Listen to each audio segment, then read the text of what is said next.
so our next presenter, pleased to have back from last year, Sher Downing from Downing EdTech Consulting in Phoenix. And she's going to talk about creating training that connects C-suite experts to business needs and a lot more interesting stuff to talk about. And I'm just going to go ahead and turn it over to you whenever you're ready to share your screen and get started. Terrific. All right. Well, I'm excited to be back again this year, and I wanted to come back, as all of us did after this year of pandemic and dealing with those issues, and talk about creating training that connects those C-suite experts to business needs. And for those of you that were at the last session, it's pretty clear that there's a disconnect, and has been for a while, between those that really oversee big, broad subject matter and those that are really down in the trenches working with internal training, external training.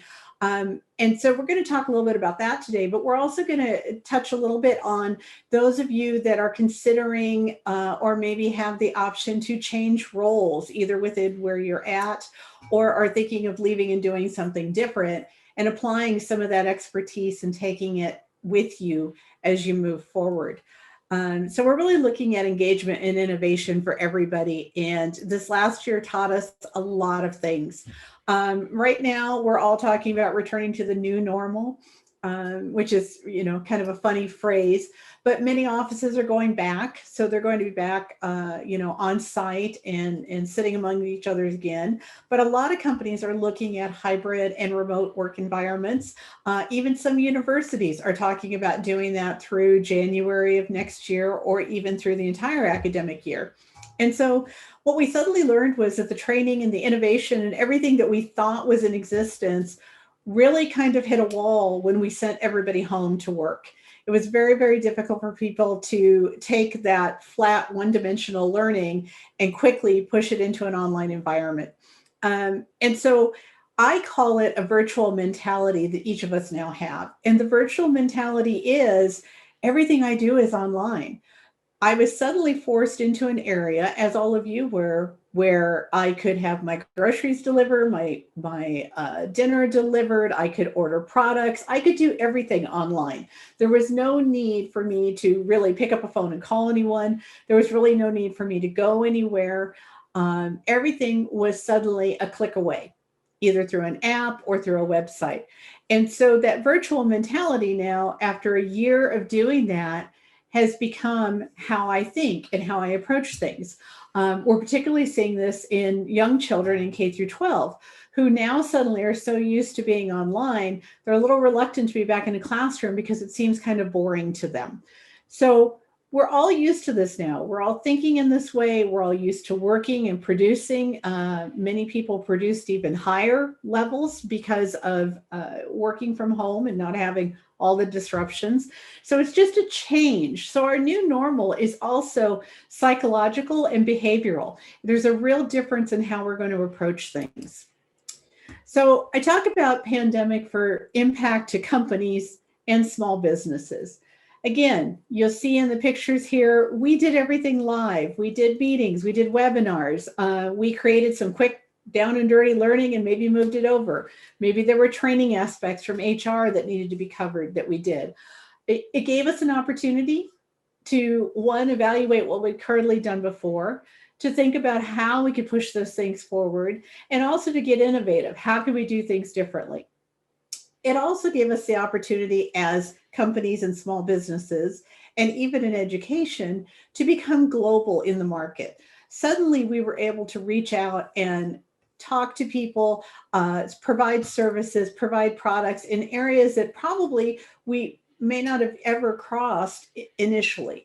It really was a change because the world became very, very small instantaneously, all at the same time. We see this happen in waves when companies have a spike in media or a new hot product, or maybe someone introduces a new app. This is the first time in the history of technology that we have seen it ripple entirely across the board, because everyone at the same time was in some level of the pandemic situation. But ultimately, everyone was dealing with it in the same types of ways: remote working, limited access, limited exposure, all of those things. So it was really very, very different for us. how the pandemic impacted our C-suite experts is they had to learn quickly how to re-navigate the waters and move their companies forward, move their universities forward, move their schools forward. They began to understand the value of the virtual world. So if you think back to even 2 or 3 years ago, when we started talking about remote learning, and some companies announced that they were doing remote learning purely for the enjoyment of it and saving costs and having less offices, many companies came out and said, there's no possible way we can run with remote workers. We must have everyone here. Most of you listening and watching have probably worked in a job where you were told, under no circumstances would you be able to work remotely. It just was not going to work for that institution. So you fast forward to 2020 and nobody got a choice in this. And what we learned was we could work remotely. And for some things, it worked even better than being in the office. So that also spurred potential changes in our C-suite, either taking on additional roles, changing and migrating within companies and institutions, or for some, taking the choice of enjoying the work that they did during the pandemic time and now thinking about semi-retirement or thinking about taking a step back and doing something different. So many are leaving traditional roles and are looking at doing contract work, consulting, or maybe a combination of things, but they're thinking outside the box because last year forced us to think outside the box. And part of the reason they may have stayed in a role is because they thought it could not be done remotely. And they saw last year the things that came from that. So what is the core of both of these worlds? Online learning and training that addresses a variety of audience levels and needs. And if you look at these photos here, you see some people working in a group, one person working off by themselves, and a child sitting at home working. The bottom line is we need to be designing and developing towards our audience, not worried about putting out a product that will serve all of them simultaneously. So once we know how to package and how to produce our products and services in our training, and we start to understand the idea of innovation with customization, it really gives us opportunities to grow and move forward.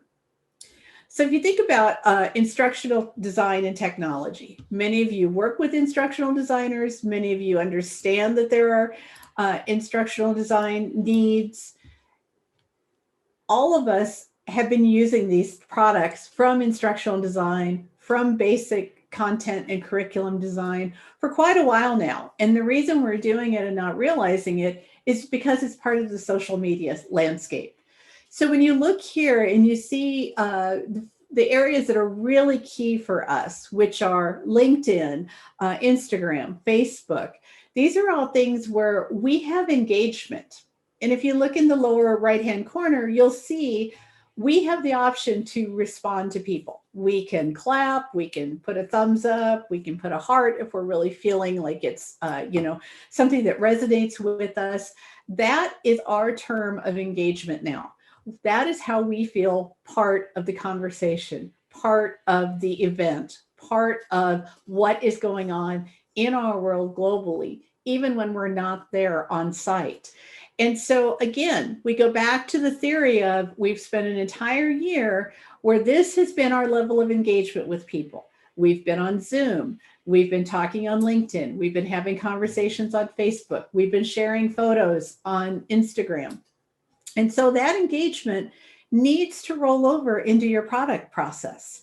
So when you think about the key elements that we really want to look at for both your internal training, your external training, and if you're a small business owner, what you're going to be producing as a product or service, location, location, location, as the real estate folks say. The reason I say that is, where are people going to be at? And we'll talk a little more about that, but be thinking about where's my target audience at? Where are they physically located? Talking about time commitment. How much time do I have to go through something?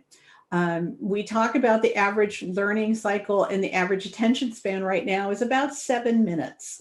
And so if you're building a 30-minute course, odds are they're either going to lose interest, they're going to start and stop repeatedly and maybe not gain all of the outcomes that you want, or they may not even go back to finish it. So be thinking about time commitment. How much time do they need to sit down? How can that be broken up and they can understand better?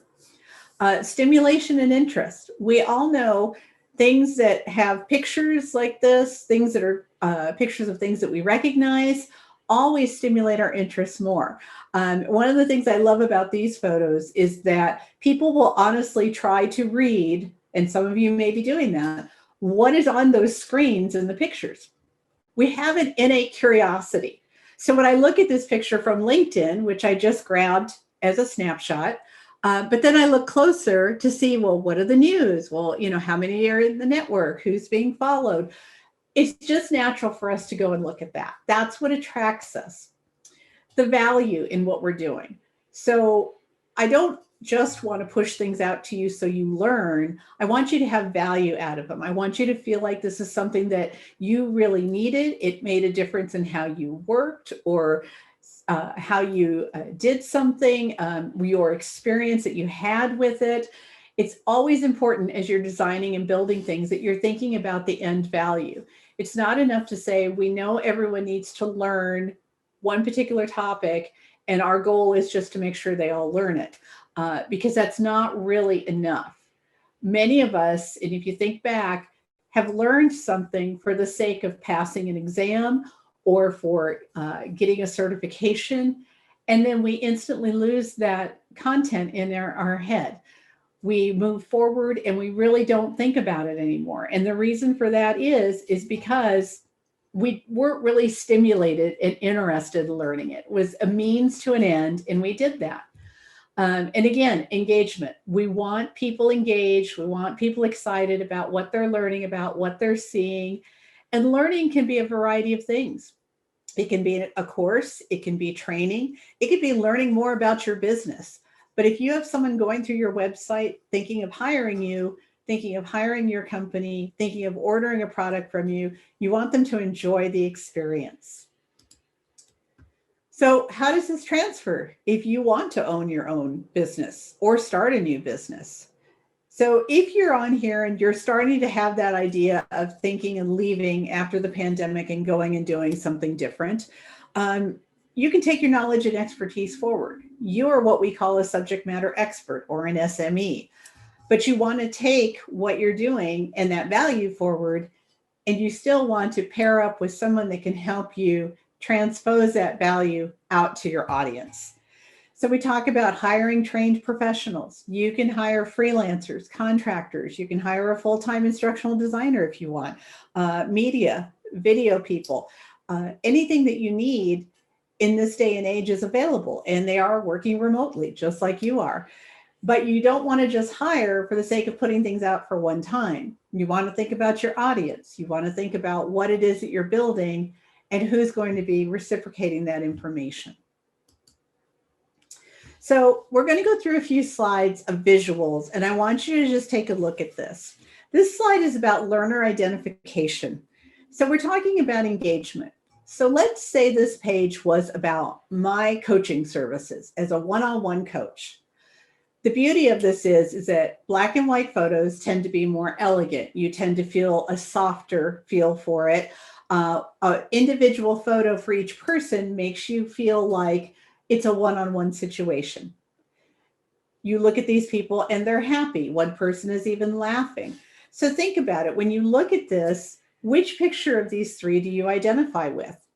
Because for all of us, we identify with somebody visually. Could be by gender, could be by age, could be by demographic. Whatever that is, think about who your audience is, because they're doing the same thing when they look at these.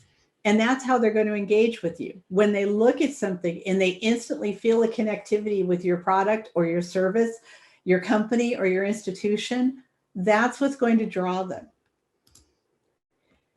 Learner perception. This is something you really need to think about in both your training, in handing out any sort of product or service information as well.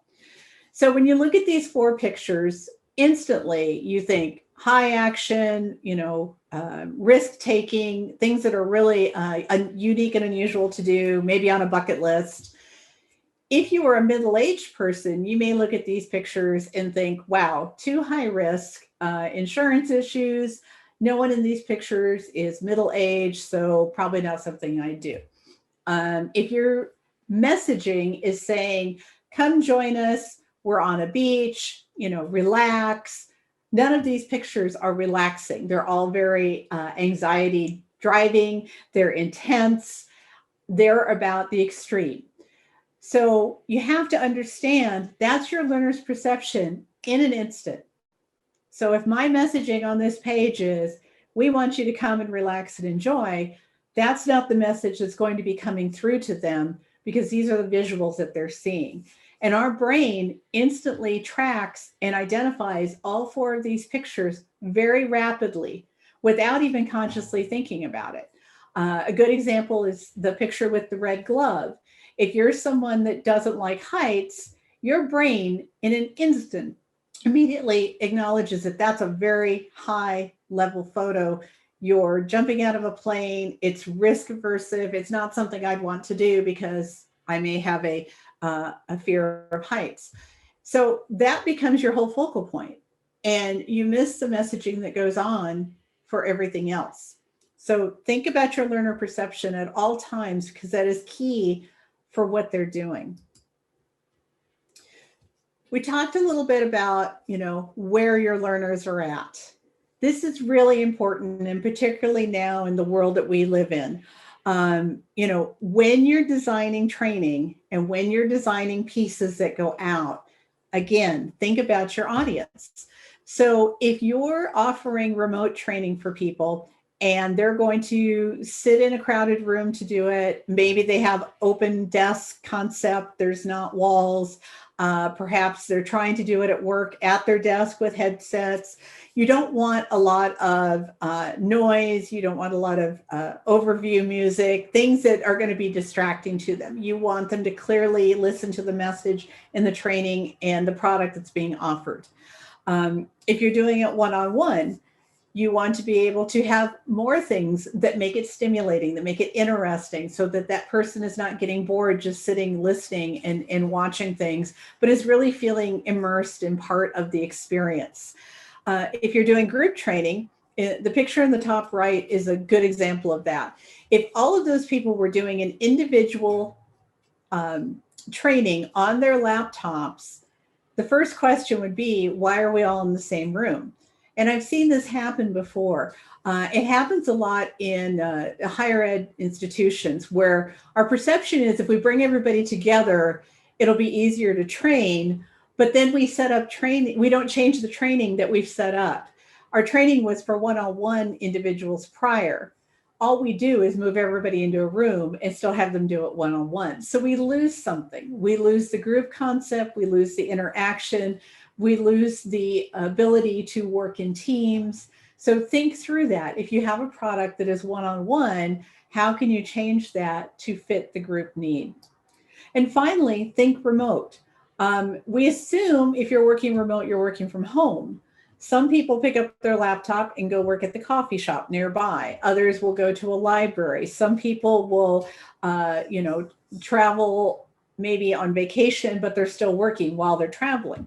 So again, you want to have things that are clean and easy to read, videos that are short so that the bandwidth can run them simply. For all of you, you've always, experienced when something hesitates or it freezes. It can be really annoying, and it then dilutes the value that you're giving them. So again, if you know you're working with a group of remote people and that's who you're training, or that's who you're providing a product or service to, you're going to want to do that customized feel a little different than if you have a group that shows up to an office every week and they're doing their work right at that office. I can't stress this enough. If you hire the expertise, use it. I see so many times where people bring in media instructors, instructional designers, really high-end companies and people to do these things, and then they don't want to follow what these people are recommending.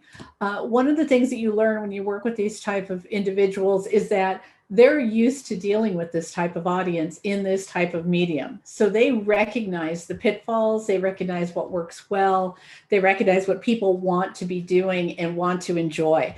So use them when you bring them in.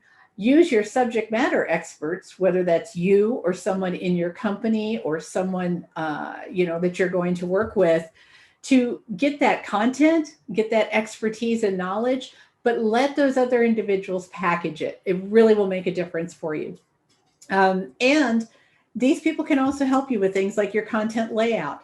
What makes the most sense when you're doing something online versus when you're doing it in person? Covering accessibility. That's a huge issue right now for people since everyone's at home. And then also intellectual property, making sure that things are in the right place and that you're covered when doing things digitally. And I say it's here because we've been talking about these things for a long, long time. We've talked about virtual reality, augmented reality, artificial intelligence, and we've always said it's coming, it's coming, it's coming. Well, the fact is it's here.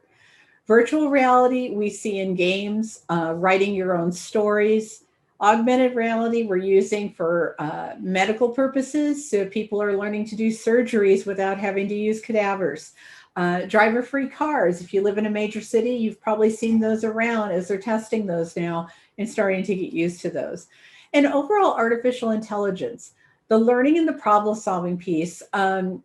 And I listed a couple things here for you. When you put a mobile deposit in on your app, you take a picture of your check and you submit it. AI is what's reading that signature. AI is what will kick it back and what makes your bank say to you, this is not legit. This is something wrong. And also with social media monitoring. So think about all the times when you're looking at SEO scores, when you're looking at how many people posted back to you or how many people shared your post. All of that comes from AI, and all of it continues to grow and adapt as we utilize it. So don't be thinking about down the road, we'll take training in a new direction and do augmented reality, or we'll add some virtual reality. It's here, it's available. And again, after a year of being at home, people are very used to using all of those kinds of things. And so they're going to have an expectation. It carries over into their work life.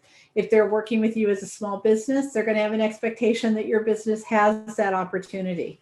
So be thinking about that and keeping you and your companies out in the forefront. So I want you to think back a little bit on the presentation today, because you are a client of mine today. And so think about what I've given you and what I've shown you and how I've laid it out. Did you enjoy seeing more pictures? Would you have preferred less? Did you feel like the pictures represented what we were talking about? And some of them, as we talked about, are psychologically laid out so that you're seeing all younger people, all older people, certain types of activities, color versus black and white photos, all of those types of things, even a little bit of automation. We could be doing different kinds of things in here and having things moving even much more so. Would you have liked to have seen more animation? Would you have liked to have had background music throughout the entire thing? If you look at Facebook ads, you will know that there's music playing the entire time, even if there's a voiceover. So you're getting music, you're getting a voiceover, you're getting a visual about the product, you're getting to see how the product works. All of those things tie into how you shop, how you think about things, how you start to imagine utilizing that product, where it's going to fit into your life. So as you're thinking about today's presentation, start to think about the things that you liked and the things that you didn't. And then think about the tools and how they're going to magnify your message. Everybody's message is different, whether you're a small business, whether you're a university, or whether you're a corporate office. You have a message, you want it carried in a certain way, you want it to be delivered in a way that makes the most sense to your target audience and that provides you with the most value for getting feedback and attachment with those individuals. I talk a little bit here about creating assessments. You've done them. answer one question and get a gift card. Here's a quick survey. Let us know what you think of our website. All of those assessments help you determine what people like, what they want to do, what they want to see more of, what they want to see less of. And then again, looking at your outcomes differently. One size does not fit all. If I was going to do this presentation for a group that really works heavily with augmented reality, this presentation would be entirely done in augmented reality because that's what they're used to and that's their expectation. So you can make a foundational presentation, you can make a foundational pitch, but be prepared to shift and customize it as needed. And finally, define what you need, who you're targeting, and how you're going to get there. Map that out ahead of time, and then bring all the pieces together to make that fit.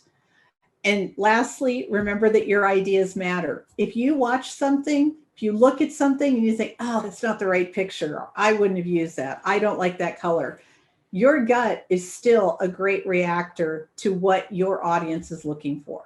So listen to it. If you have a new idea, try it, get feedback on it. So I want to thank you for attending today. I'm certainly available for questions after this. And also you can reach out if you're interested in more information. All right, fantastic. Well, thank you so much. It's great to have you back. Once again, so just a couple of minutes left. So if there are questions, please go ahead and post them. I did have one question I want to ask. Sure. You've talked a little bit about the need for outside expertise, especially when you're just starting up and you're starting up a business and bringing in people from the outside, which of course I agree with. Are there sort of thoughts or tips you can provide to people about maybe how to best get the most bang for your buck, right? Like, so if you're starting out, you're probably gonna be a little bit limited in what you can spend on. So how can you best decide what's worth it versus, what might not be worth it? Absolutely. Having a brief description of your target audience, what your outcome is going to be, what your timeline is, and what your budget is for a project is really, really important. Again, think about your experience in your last job, your last role. It's all the same. You want to be able to sit down with someone and talk with them about the fact that here's the money that we're going to spend on this project. Here's the outcome we expect to see. And more importantly, the timeline that we want to do it in and the type of things we'd like to see. We'd love to have some visuals in there that are animated. We'd love to have some stills. We'd like to have pictures that we already have on file reused. All of those things are really important. And then ask around, ask colleagues for who they've used that's really good, that they felt a really good working relationship with. Meet with those people early, get a feel. If you feel like you can work with that person, great. If you don't feel like it's a good fit, find someone else, because the fit is key to working through these kinds of projects. Yeah, that's a great point. I think as we're just about out of time, that's a great point to leave it on, and certainly meshes with experiences that I've had and known about, where it really is so much is this the fit. Is this the right person for you to work together with in any kind of collaborative way? Are they going to understand your vision? Are they going to appreciate your vision? Are they going to be able to play the roles that you need and let you play the roles that you need to play for yourself? And so much involved in that. Well, great. Well, on that note, great seeing you again. Great to have you back again this year. And that's going to wrap up for this session. And then all that's left for today is we're going to switch links one more time, and I'll do a brief wrap up for the day for everybody. And I'll see you all on the other link in just about a minute. And that'll be it for the day. So terrific. And thanks again to everyone. Really enjoyed this session. Thank you, David. Bye-bye. Thank you. Take care. Bye-bye.